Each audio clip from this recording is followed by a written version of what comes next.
And the solution, the key is to plant the true DNA in the hearts of the disciples. And here's the DNA. I've discovered that the DNA of the body of Christ is simple. It's divine truth, nurturing relationships, and apostolic mission. I want to see that in every disciple. And if you see that in every disciple, get out of the way. Because here it comes. Now, most disciples, they have the truth, they have the nurturing relationships, they got the D, they got the N, they need a kick in the A. They're lacking in apostolic mission. Without apostolic mission, it's me-focused, it's central. It's all coming in, not going out. And most of the ways we do church is all about coming in. It's attractional, is a term that Alan Hirsch made up. I told you he was smart. It's drawing people in.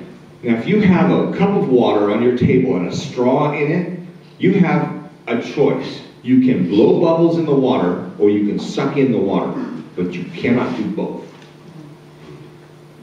And that's the problem. Most churches are sucking in. They're not going out.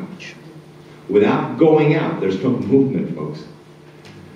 We've got to change the way we think about church, but that starts with changing the way we think about being disciples. Yes. And it begins by planting the DNA in the disciples, not in the church. My favorite slide. Cast that seed. This is what Jesus said. Listen. When Jesus says listen, I want you to do. Yeah, you better listen. It's going to be important, right?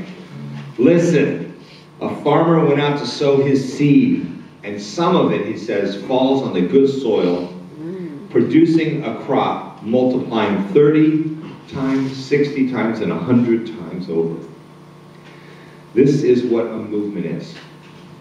A movement is multiplication, 60, 30, 60, and 100-fold. That's what we want to see. To do that, two things are necessary according to Jesus. Good seed and good soil. If you get good seed and bad soil, what do you get? Nothing. You have bad seed and good soil, what do you get? Nothing. You have to have both good seed and good soil. Now, he tells us what the seed is. But you've got to understand this parable.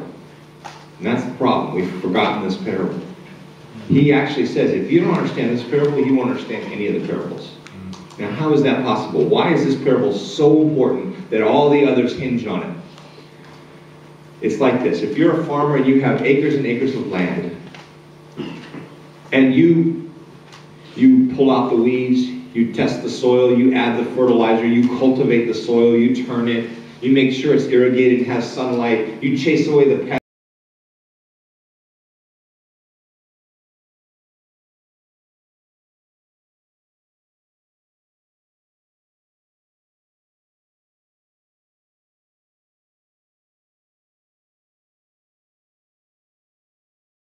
Lose the whole thing. Yeah. That's why this parable is so foundational. If you skip this, all other parables are meaningless.